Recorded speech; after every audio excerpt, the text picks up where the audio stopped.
I don't know who has seen Milk yet. Who here has seen the movie Milk? So those who have not raised your hands, when you go see it, and I think you should, I think you must, you'll experience an Advent season message, because even in the darkness of a person's life, the darkness of a community, the darkness that we're experiencing right now, a man's life who ceased 30 years ago brought us light today and continues to bring us light. So with that Advent message, will you join me with an attitude of prayer? Holy One, truly names that are endless, the one who has words beyond mine, the one who has many purposes and ideas. My prayer is that these words right now, that my words might bring us together, that my words might bring us together with you, and the words shaped by my mouth would be heard with hope, love, and compassion. Amen. This is the first Sunday of Advent, and for those who don't know, and I have to say, when I first began seminary, I wasn't exactly sure what Advent was.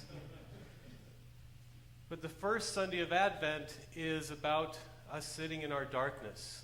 Truly, that we're anticipating. It's the sermon of hope.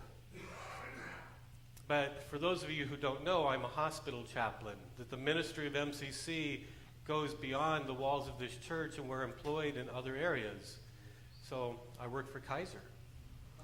Imagine that an MCC chaplain works for Kaiser.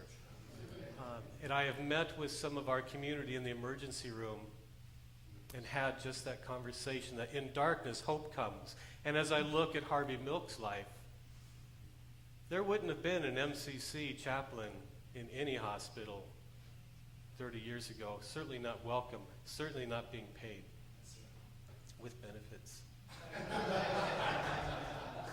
Yes. I tell you, when we leave seminary, one of the big questions is, what are we going to do? And I've always been clear that chaplaincy was important to me, and I was told that's going to be hard. Well, I didn't have time to really let my feet hit the ground, because in my sense of darkness, things happened. Prayers happened. Darkness falls in amazing periods. Darkness has fallen over our community. As we enter into this Advent season, I want to speak a few moments on priorities. Because I say to you that the light becomes very dim when people proclaim, when people that say they're from a loving faith band together and try to make the oppression of others the popular thing to do. Darkness spreads through land when huge sums of money are spent to deceive people to vote against their neighbor, the very person Scripture says we're supposed to love.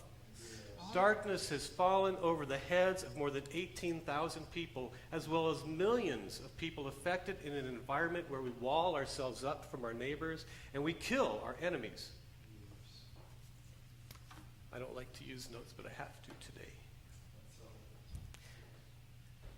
Because darkness is the theme. And as I sat last night rewriting it after seeing Milk, realizing the amount of darkness in our lives, the amount of darkness in my life, darkness is falling over us in an economy where we're worried about ourselves, the ability to care for ourselves, let alone the ability to care for others. And I wonder about the $72 million spent on Proposition 8. And I wonder how that money might have been better spent bringing light unto people. Amen. That this Advent season, that just in the month, popping out that money would have made an amazing difference to some. And I wonder if that same passion in our church, but let alone in other church, raises the fervor and the funds the Mormon church did to push down those that they perceived as outcasts and sinners. Because the example of Jesus I know would have probably spent that money differently. And I have to say, it's hard to stand up here and say that's wrong, that the Mormon church was wrong. And I believe that as a person of faith, regardless of your teacher, as people of faith, sometimes we have to say that is wrong. That is inappropriate and wrong. This past week, I was blessed with the opportunity to do nothing more than make mashed potatoes. All right.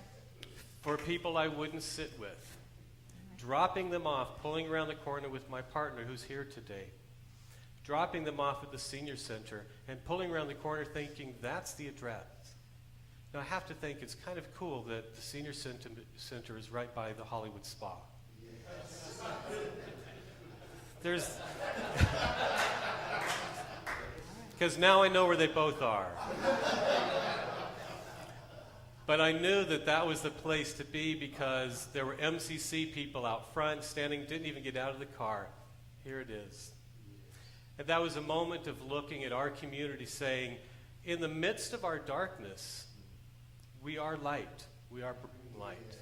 We are bringing hope to people who may not have had so much abundance. Abundance so great that it would be sent downtown.